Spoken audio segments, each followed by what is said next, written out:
Hello, and welcome to the Growth Mindset Podcast, your weekly dose of inspiration and exploration.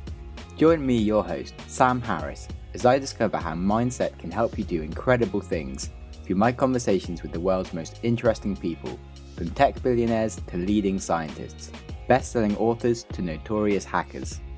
The goal is to increase our collective wisdom and attitudes to make us all happier and healthier, wiser and wealthier. Who doesn't want that?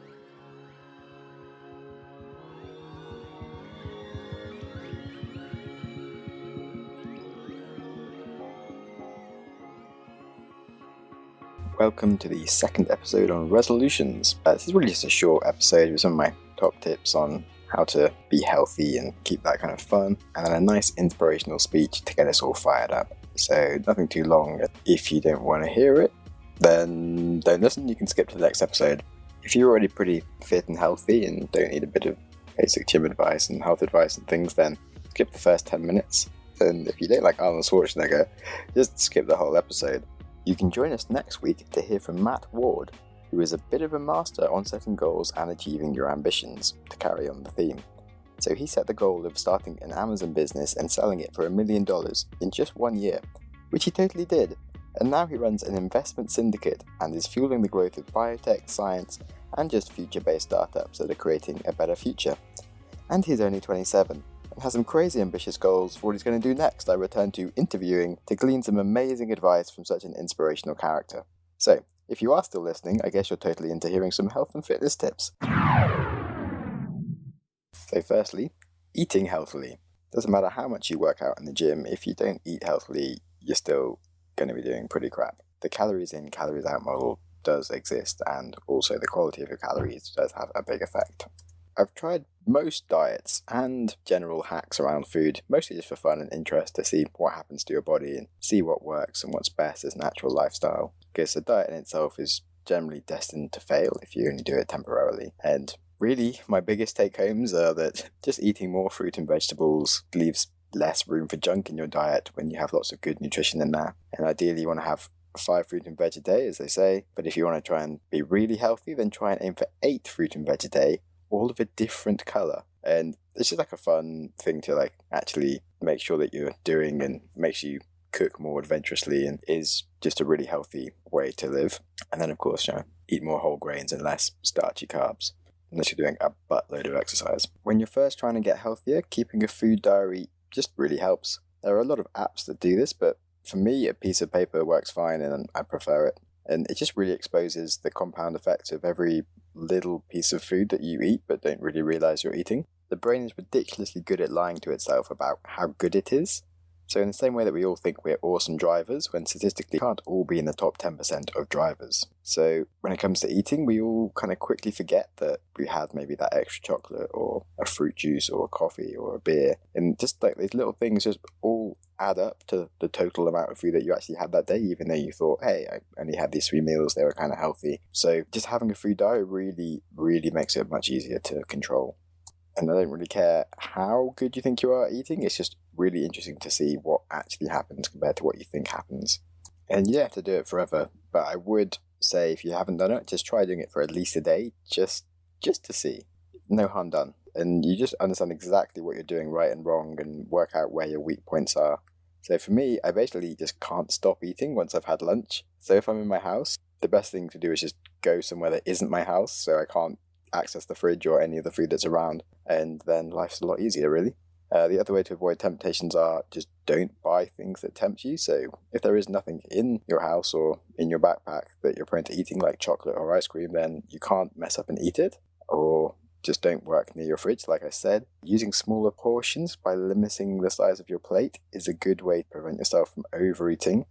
But also, what's really important is that if you do cook, say like a large curry or whatever, if you plate up and then put the curry away before you even start eating, that means it's just a much bigger barrier to get to seconds.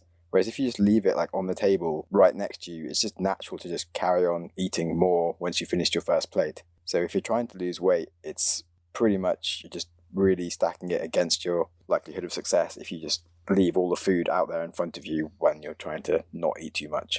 So yeah, put the food away before you actually start eating is a massive tip. Okay, I mean, it's not the most fun tip ever, and it might seem a bit rude when you've got guests, but it's definitely better for your health.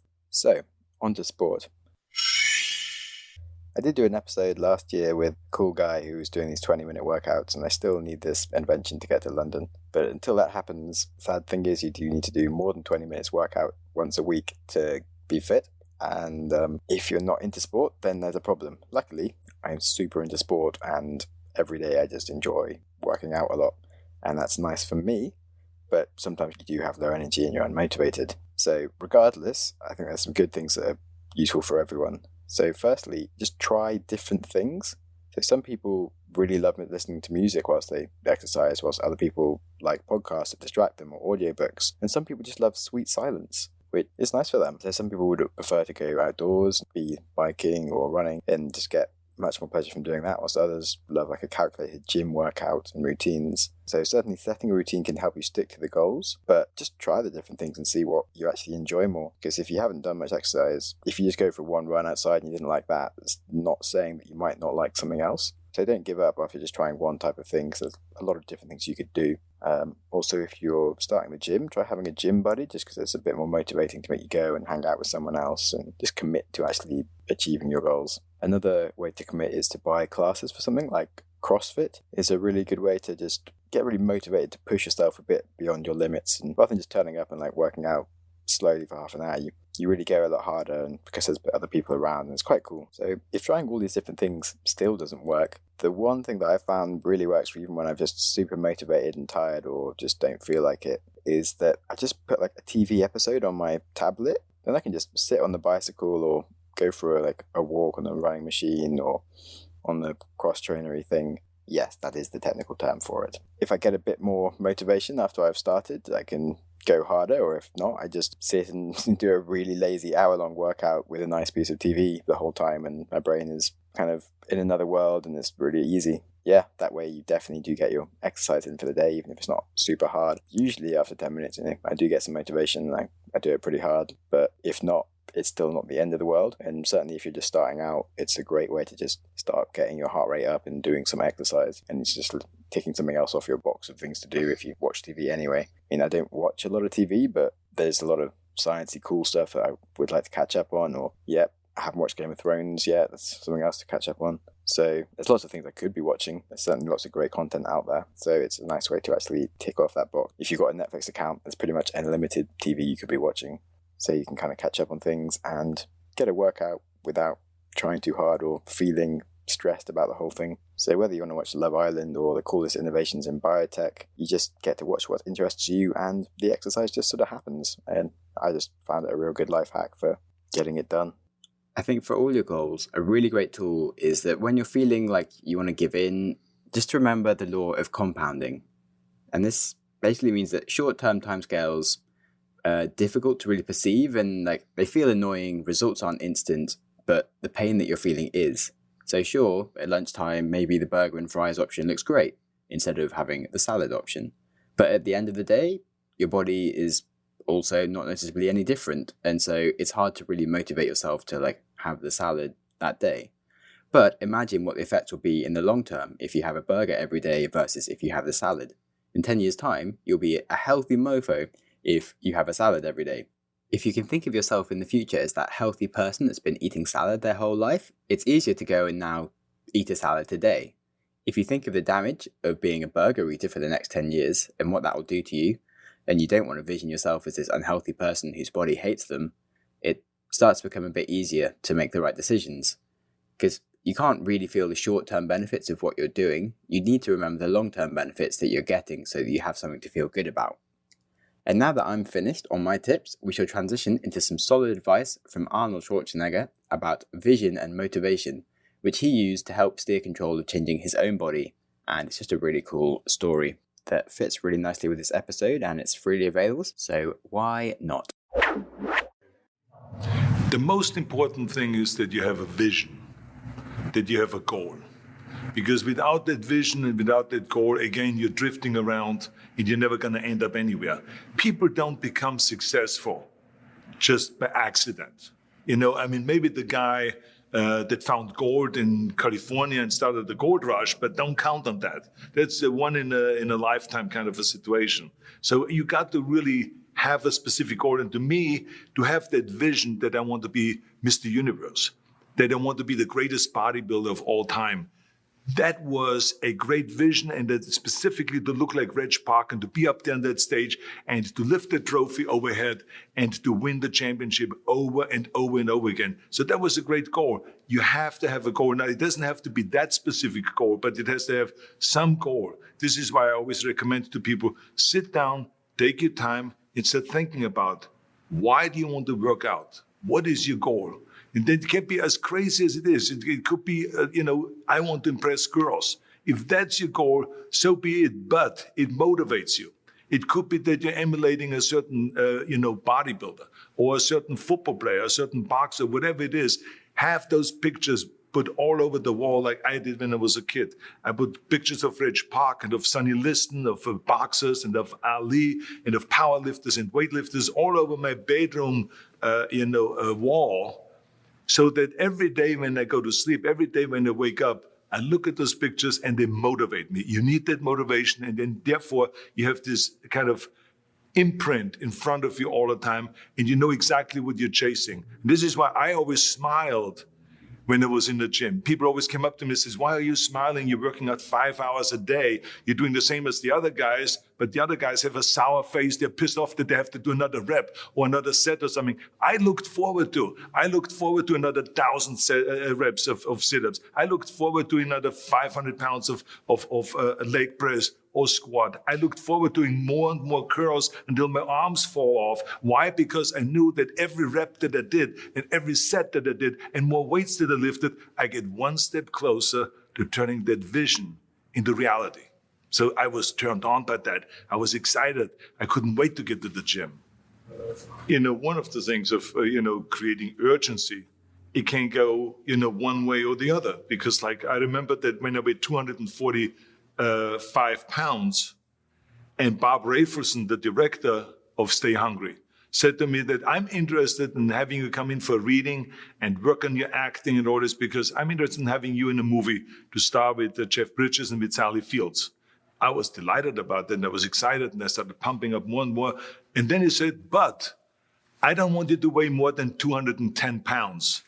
So I said, well, it's funny you come to me, and you want me to be in a movie, but I'm weighing 245, 246. I say, I just won the Olympia, I say, which was 1974, and I was really at my biggest. And but he demanded that, and he says, look, it's very simple. On the day we start shooting, he says, I'm going to put you on a scale. And if you don't make the 210, you're out. Because I have someone else in mind. And I worked on it. I started visualizing myself very clearly as a lean athlete. Because that's the only way I could lose that weight and all of a sudden get interested in running more. Because up until that point, I ran 3 miles after training or before training or whatever. But now all of a sudden it was 5 miles, 6 miles, 7 miles, 8 miles. And they even ran mini marathons in order to lose the weight. And I did everything with high reps. And I was watching my diet, what I eat and all those kind of things. But the day before, I remember we went to Birmingham, Alabama. The day before I was at the YMCA with Bob Rafelson. He was swimming, and I was working out, and I was running. There was a track there, and I was running. He says, let's step on the scale. And I stepped on the scale, and I weighed 209. So it just shows you what is possible if you visualize exactly what you want to look like. So it can go one way, which is you can lose weight and get trim and get slim and everything, get the abs out and all this. Or you go the other way and you gain weight because you see yourself big and you see yourself as a winner of a Mr. Olympia or something like that. So it can go either way. But in each case, it was certain time limits were set and I had to perform. And there was no room for any kind of well, I can't get my act together or anything like this because there's only a certain amount of time. But the key thing again is have the clear vision.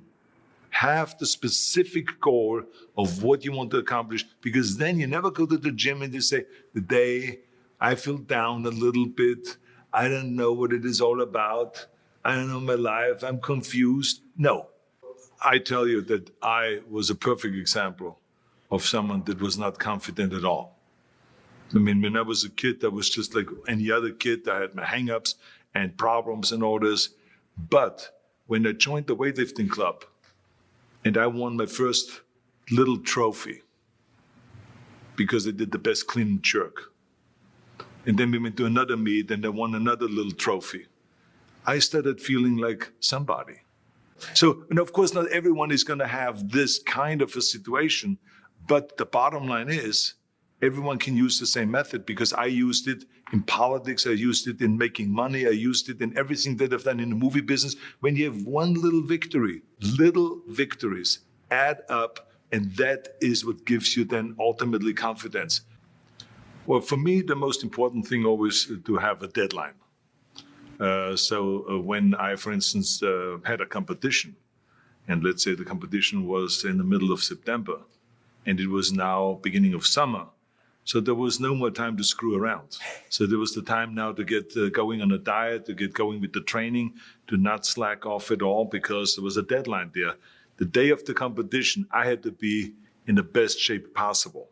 And I knew that if I come to the competition and I lose because I did not schedule my training the proper way, or I didn't have the right frame of mind, or I didn't give everything, literally worked my butt off, I would be just so angry.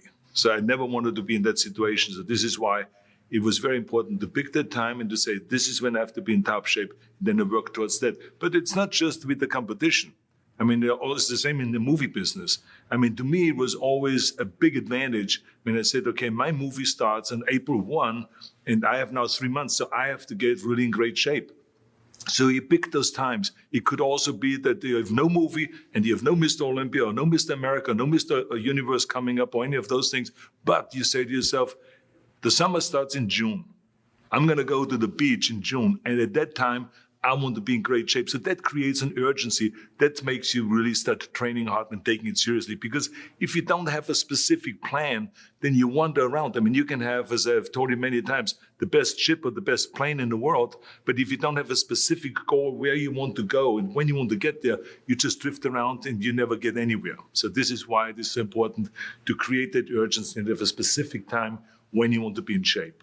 Well, I mean, look, everyone has a problem with time. But the day has 24 hours, and we sleep 6. Now, I know there's some out there that say, whoa, I need 8. Well, I say just sleep a little faster. Because the bottom line is we have 6 hours of sleep, 24 hours are available, so you have 18 hours now available to your work, your family, your hobbies, and also to learn something new or to do something new, which could easily be that you want to learn a new language, or that you want to read as a New Year's resolution, I have to read a book every week, or you say, I'm going to go and reshape my body. So you're going to go and take this hour out of your schedule and say, I'm going to train an hour every day. So this is, for most people, a huge challenge, but it is totally doable, I can tell them, because the kind of things that I did when I came to this country, I mean, I went to school, I was working in construction, I was working out my 5 hours a day. I was taking acting classes from 8 o'clock at night to 12 midnight. I was doing all of those things. I wanted to make sure that out of the 24 hours of the day, that I don't waste one single hour. Those hours were too precious. And so there I just want to tell people, don't give me this thing, I have a difficult time with the time and I don't have time for this and I don't have that. You have time. You make the time. You've just listened to an episode of the Growth Mindset podcast. If you enjoyed the show, please subscribe on your preferred app and give me a good rating, as these go a really long way. If you are unable to give good feedback right now, try sharing the show with a friend who will, or just wait for the show to improve. If you have any ideas for the show or you just want to chat, then please reach out to me on Twitter @SamHarrisTweets or Instagram @SamJamSnaps. Show notes and other links to topics discussed in the episodes are available at the website growthmindsetpodcast.com. Thanks so much for listening. Give yourself a big hug from me. If you're with a friend, give them a hug as well. And I hope you enjoy your next podcast.